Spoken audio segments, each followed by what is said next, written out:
Hello po mga kapatid, muli isang pinagpalang umaga po sa inyong lahat.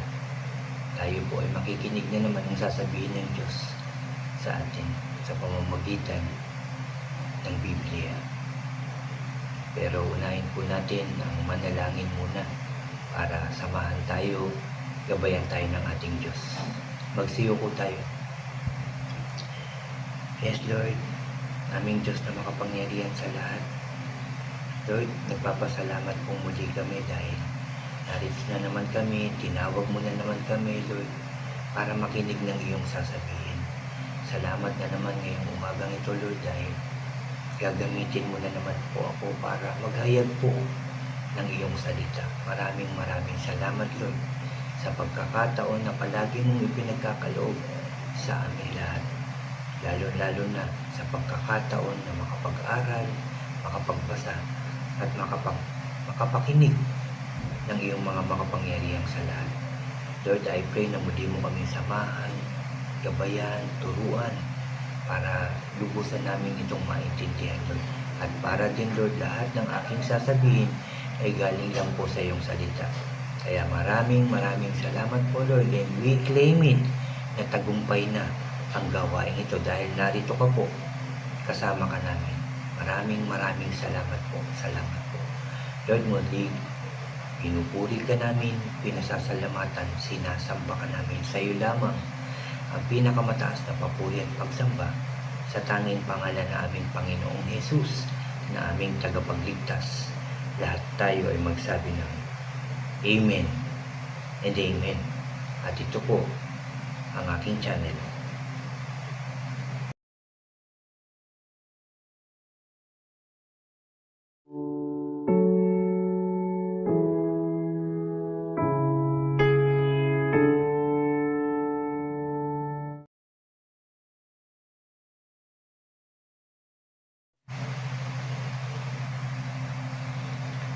Hello po ulit mga kapatid, ulitin ko lang, isang pinagpalang umaga po sa ating lahat. Bago po ako mag-umpisa ng aking sharing ngayong umagang ito, anyayaan ko lang po, invite ko lang yung mga bago po dyan sa aking channel na huwag niyo pong kalimutan na mag-subscribe. Paki-like and share niyo po ang aking mga videos at paki-click na rin po ang notification bell para lagi po kayong updated sa mga bago at iba ko pang i-upload. Salamat mga kapatid, salamat. Mga kapatid, ang aking share naman sa inyo ay dito po sa Jeremiah. Jeremiah chapter 4, verse 1 hanggang 4 po. Napakaganda po nitong sasabihin sa atin ng ating Diyos ngayong umagang ito. Kaya tayo po ay mag-focus. Ihanda natin yung ating puso, ating isipan at buong pagkatao. At kung meron din kayo dyan notebook, maglista rin po kayo.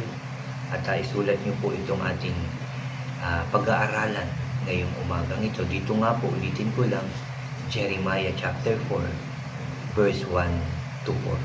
Mag-start na po tayo. Basahin ko po ito sa inyo. Itong 1 to 4 po. Dito po ay may pamagat po itong panawagan para magsisi. Ito po ang sabi sa verse 1. Sinabi ng Panginoon, O Israel, kung talagang gusto mong magbalik sa akin, bumalik ka na.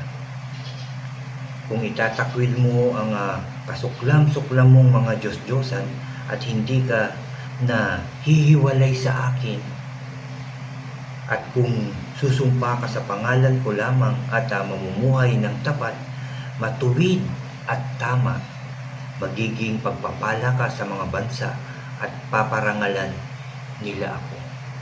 Verse 3, sinabi ng Panginoon sa mga taga-Juda at taga-Jerusalem, baguhin nyo ang inyong mga sarili na para bang nagbubungkal kayo ng inyong lupa na hindi pa nabubungkal.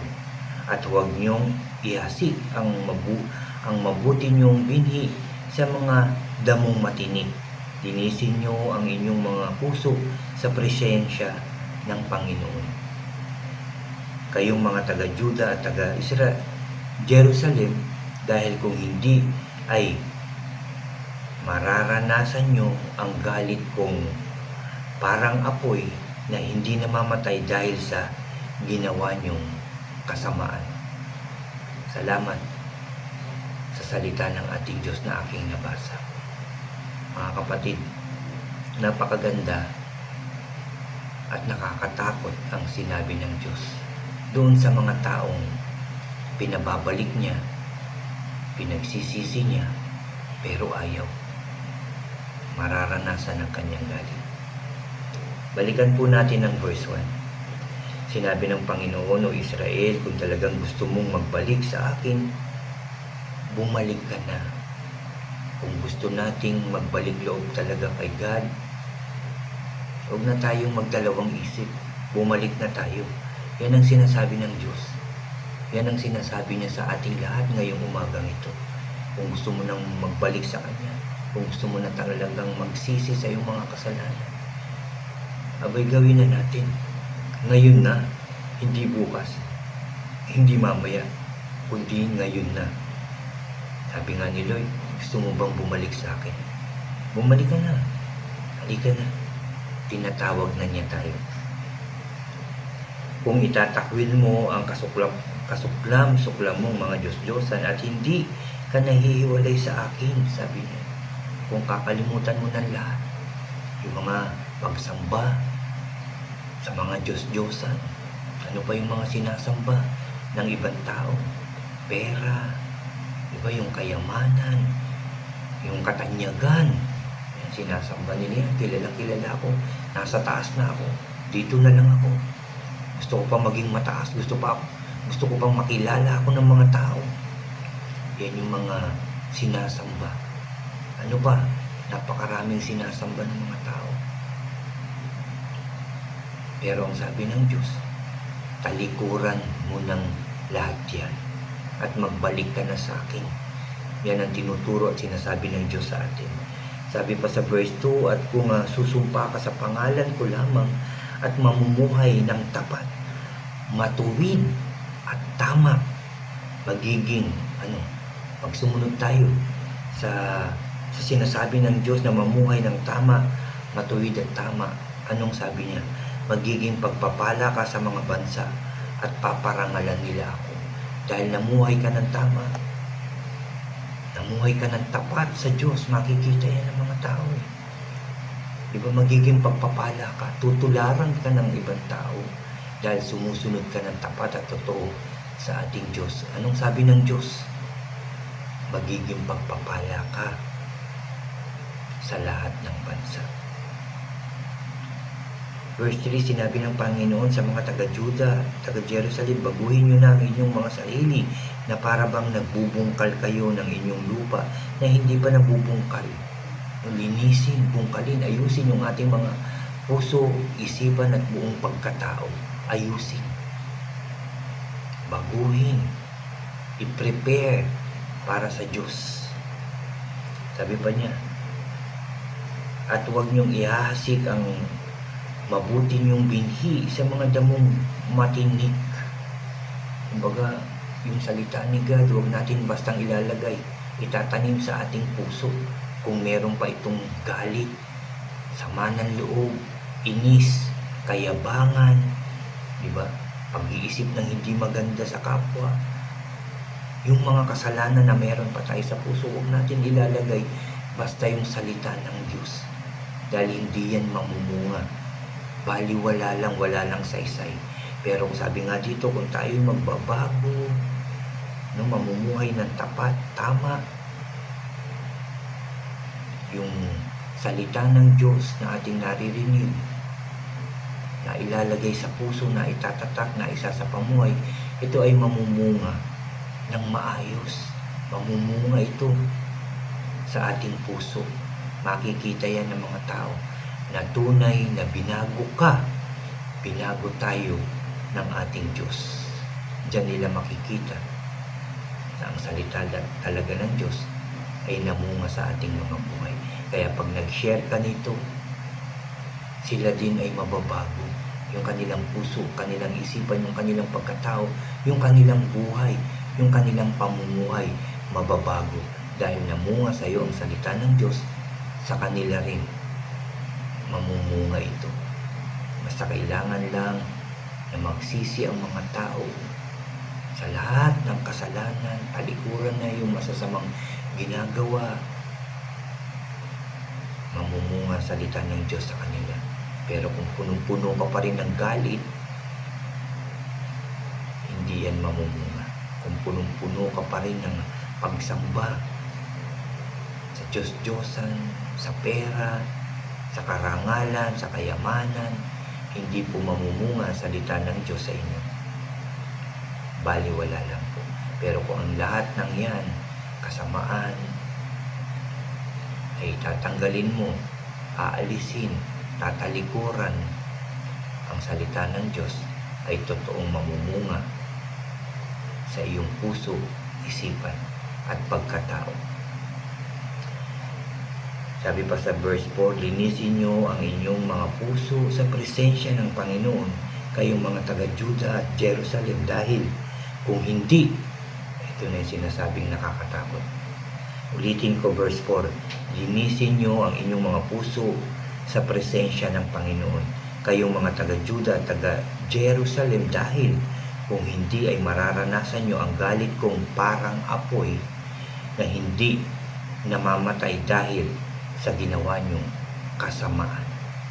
Kung magpapatuloy sa kasamaan, sa buhay na hindi nakakalugod sa Diyos, makikita natin ang kanyang galit na parang apoy na hindi namamatay dahil sa kasamaang ating ginawa. Pero kung tayo ay magbabago, susunod sa Diyos, tatalikuran ng masasamang ugali, hindi natin yan mararanasan. At ito ang sinasabi ng Diyos. Ngayon, hindi ito para next year, hindi ito para bukas, kundi para ngayon na tayo ay magbago, maglinis ng ating buong pagkatao. In and out, linisin natin para sa Diyos. At mararanasan natin ang kabutihan, pagpapala, at ang pagmamahal ng Diyos. Mararanasan natin lahat yan. Kung ngayon ka magbabago, kung ngayon mo lilinisin, kung ngayon tayo maglilinis, kung ngayon tayo magbabago, ngayon din natin matatanggap ang pagpapala at mga pangako ng Diyos na nakaredy na eh. Handa na itong ibigay sa atin. Handa nang ibuhos ng Diyos ang pagpapala na galing sa Kanya. Inaantay lang tayong magbago, maglinis, magbalik loob ng totoo sa Kanya. At pag ginawa mo yan sa mga oras na to, ibubuhos na ng Diyos ang Kanyang pagpapala sa ating lahat. At yan ang tinuturo sa atin ng Diyos. Ulitin ko lang, kung gusto mo na magbalik loob, ngayon na, sabi ng Diyos, bumalik ka na. Kung gusto mo nang magbago ka na, ngayon na. Yan ang sinasabi ng Diyos sa atin ngayong umaga, mga kapatid. Napakaganda nito. Napakaganda. Kaya isa buhay natin ito. Tandaan niyo po ang ating pag-aaral ngayon. Isa buhay. At i-share niyo rin sa iba. Jeremiah chapter 4, verse 1 to 4 po. Salamat sa salita ng Diyos na ating narinig na naman ngayong umagang ito. Dahil ramdam na ramdam ko, mga kapatid, I believe na nararamdaman nyo rin ang pagtawag ng Diyos sa atin. Gusto mo nang lumapit? Hindi ka na. Lumapit ka na. Sabi ng Diyos sa atin. Kasi, mahal na mahal ka. Mahal na mahal tayo ng ating Diyos. Salamat sa salita ng Diyos na ating narinig. Kinausap ka. Kinausap ako. Kinausap tayo ng Diyos ngayong umagang ito. Kaya sama-sama tayong babalik na sa ating Diyos. Tayo po ay muling mananalangin. Ipagpapasalamat natin dahil muli tayong kinausap ng Diyos. Ihanda ulit natin ang ating puso at isipan dahil nakikinig ngayon ng ating Diyos. Pagsiyo po tayo. Yes, O God, Father God in heaven, pinupuri ka namin, pinasasalamatan, sinasamba ka namin. Lord, totoo, mahal mo po kami. Dahil sa mga oras na to, tinatawag mo po ang bawat isa na lumapit sa iyo. Sabi mo po, Lord, kung gusto mong bumalik, bumalik ka na. Halika na. Ngayon na. Yan ang pagtawag mo sa amin ngayong umagang ito. And I pray na lahat na nakabasa ng iyong salita, lahat ng nakarinig ng sharing na to, lahat ng nakarinig ng iyong salita ngayong umagang ito, ngayon na sila pagbalik loob sa iyo. Ngayon na kami lumapit sa iyo, Lord. Hindi bukas, hindi mamaya, hindi sa isang linggo. Ngayon na. Ngayon na. Dahil ngayon mo na po kami tinatawag. Dapat kaming sumunod sa iyong pagtawag ngayong umagang ito. Lord, maraming salamat sa iyong salita na aming nadinig ngayong umaga. Salamat po. Salamat. Dahil sinasabihan mo na naman kami na maglinis na kami. Mag-ayos na kami. Mabuhay na kami ng tapat para sa iyo. Dahil kung di namin ito gagawin, mararanasan namin ang iyong galit.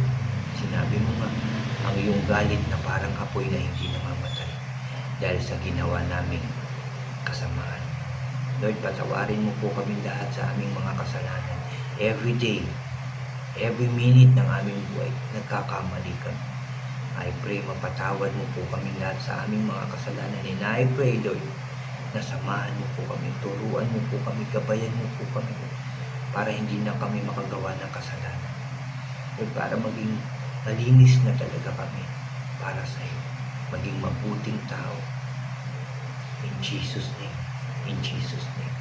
Samahan mo po kami. Turuan mo po kami. Proteksyonan mo po ang bawat isa o Lord. Para maging karapat-dapat kami.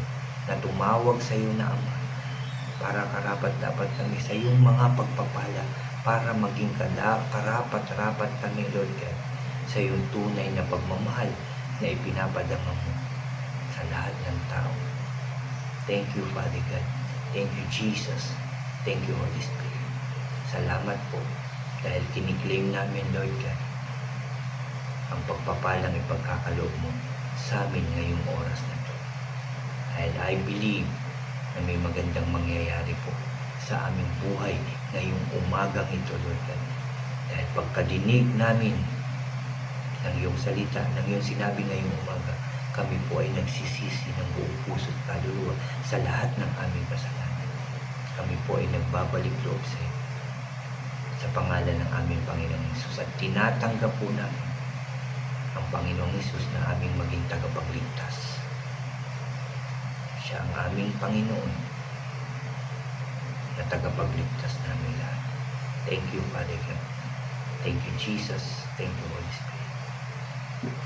Sa iyong pagpapala, pagmamahal, at sa iyong pagpapagaling sa lahat ng may sakit at karamdaman, sa iyong pag-ayos ng bawat pamilya at bawat bansa.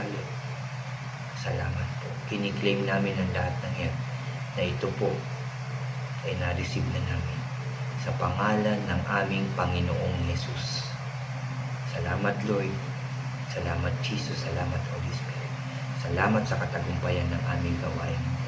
Hanggang sa susunod, Lord, muli mo kami samahan, turuan at gabayan at pagtagumpayin ang aming pang mga gawain, Lord. Salamat po. Salamat po. Salamat po. Pinupuri ka namin, pinasasalamatan, sinasamba ka namin. Sa iyo lamang ang pinakamataas na papuri at pagsamba sa matamis at makapangyarihan pangalan ng aming Panginoong Hesus. Lahat tayo ay magsabi ng Amen and Amen. Amen po, Amen. Amen. Tanggapin nyo na dahil I believe na tayo ay nagbago at magbabalik loob na sa ating Diyos. Kaya tanggapin na natin, tanggapin nyo na ang pagpapala, kabutihan, pagmamahal ng ating Diyos na ibinibigay niya ngayong oras na ito. Salamat po muli sa inyo mga kapatid. Salamat po. Hanggang sa susunod. Hanggang sa susunod po na aking sharing sa inyo. Muli tayo magsama-sama. And I pray mag-invite po kayong makinig ng sharing na ito. Salamat po and God bless po sa inyong lahat. At God bless po sa ating lahat. Salamat po.